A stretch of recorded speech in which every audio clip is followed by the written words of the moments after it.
Ang kahulugan ng tradisyon ay kaugalian na naipapasa sa salit-saling lahi buhat noong una pa. Ito ay mga paniniwala at kaugalian ng isang pamayanan na isinasalin sa mga henerasyon na tuloy-tuloy sa mahabang panahon at nagiging mahabang kasaysayan. Maaari bang ituring na tradisyon ang panagbanga? Dahil noon lamang 1996 ito nagsimula. Kung oo, paano ito naging tradisyon? Paano ito isinasagawa at tinanggap hindi lang sa Cordillera kundi sa buong bansa? Ang kasaysayan ng panagbanga. Unang-una yan, bago na-form ang panagbenga word na yan, way back 1990, nung nag-earthquake, talagang totally ghost town ng Baguio.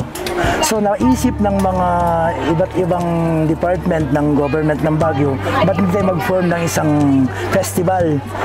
Tatawagin natin siyang panagbenga. Ano ba ang panagbenga? Sabi, yan yung sunflower yan. Kaya tinaon ng every month of February yan. Kasi yung sunflower, nagbo-blooming siya tuwing February. Kaya yun yung tinatawag na pagsibol o binuo na word na panagbenga. Flower Festival. Kasi doon nila kinuha yan sa sunflower na bulaklak. Tuwing February, sumisibol siya.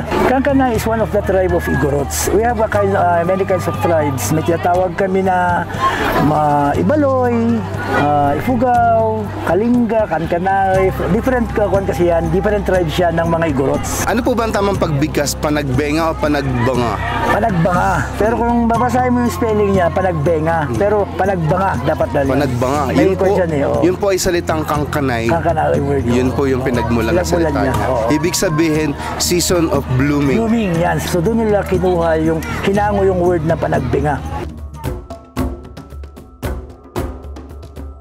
Noong taong 1995, ang abogadong si Damaso Bangawit Jr. ay bumuo ng idea na magtatag ng isang kapistahan na matatagpuan sa Baguio. Ito ang Flower Festival.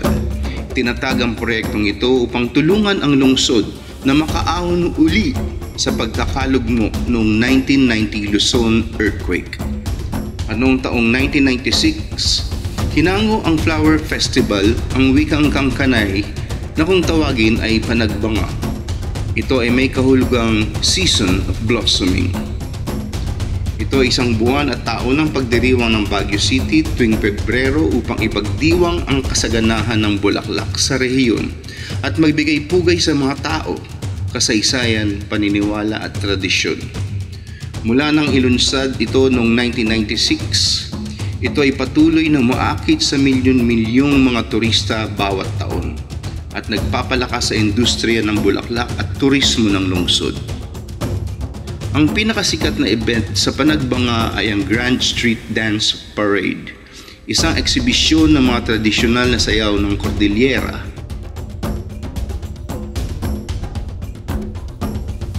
At ang Grand Float Parade.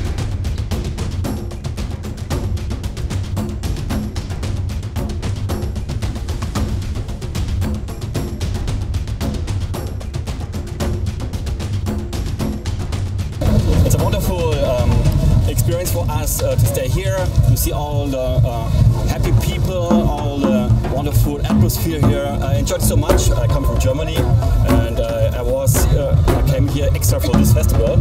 So I was super excited to see this all. I love it so much. You are wonderful. I must say this is a very high cultural event for me.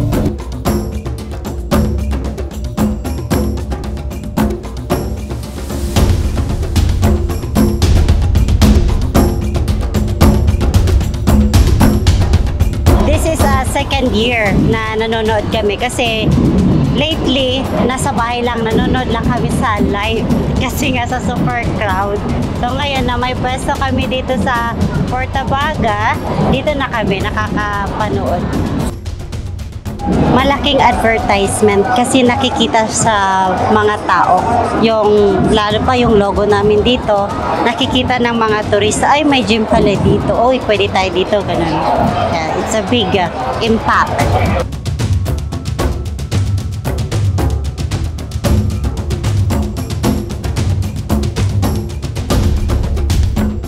Ngayon po ay Panagbanga Festival dito sa Baguio. Kamusta po ang epekto sa negosyo ninyo? So far ngayon parang mas maganda kasi mas maraming turista. Ito ang inaabangan namin ngayon compare last year kasi ito ang pinakakahintay namin na event dito sa Baguio. Ilang araw na po bang maraming dumadagsa dito, ma'am? Kahapon nag-start na maraming turista po.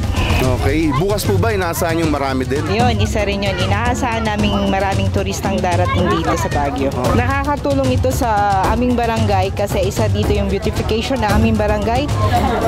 Nagbibigay kami ng pampaganda lalo na dito sa parks. Tuwing Panagbenga talaga, malakas ang tinda ninyo. Opo, tsambahan ko pag sa kanya po natoka yung parang ganito. Oo. Pero nung 2020, pandemic, nahinto kayo. Ilang taong kayo nahinto? Simula po nag-pandemic, wala po. Okay. Wala po kami hinihanap buhay. So, ang Panagbenga Festival talaga ay malaking tulong siya sa tulad ninyong mga nagninegosyo. Okay. Mga ganitong may mga event malakas po. Apo, ganyan, Panagbenga, mas doble o triple ang kita. Sana po, laging ganito. Kamusta benta? Okay lang po. Ngayong araw ng Panagbenga, mas malaki ba kita? Medyo Medyo. Maraming tao? maraming tao. Bukas po, grand float. Marami daw artista bukas. Oo, isa na ako doon.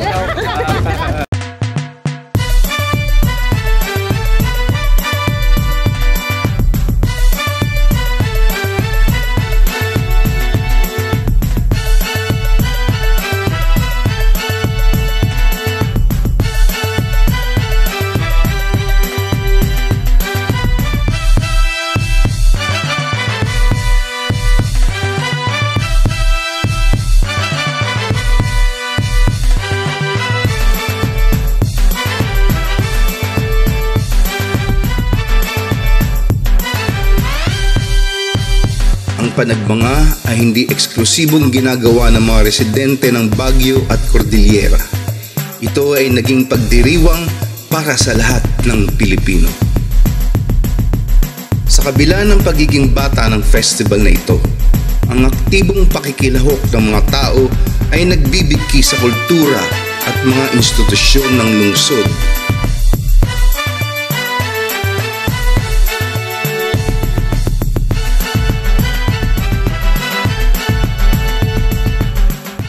From Baguio City National High School, the pride of Baguio. Finally, we made it. We're top 3 for street dancing open category. How many years na pong sumasali ang school nyo sa Pinagbenga for street dancing? Well, since time immemorial, you were the consistent. Actually, we have a track record of Hall of Fame for the high school category. So, since the pandemic, doon lang po kami nag-stop. But it's nice to know that nag-comeback po ang aming school representing Baguio City. Anong pakiramdam na pangalawang taon na ninyo as a champion? Sobrang saya pa rin. Maganda po. Last year, we joined the Panagbenga as Tribo Rizal and we are the first runner-up. But now, again, we prove that we really are the champion, the Tribo Rizal. Na siyang nagpapatuloy sa pagyabong ng tradisyon, kasaysayan at buhay ng lungsod at ng ating bansa.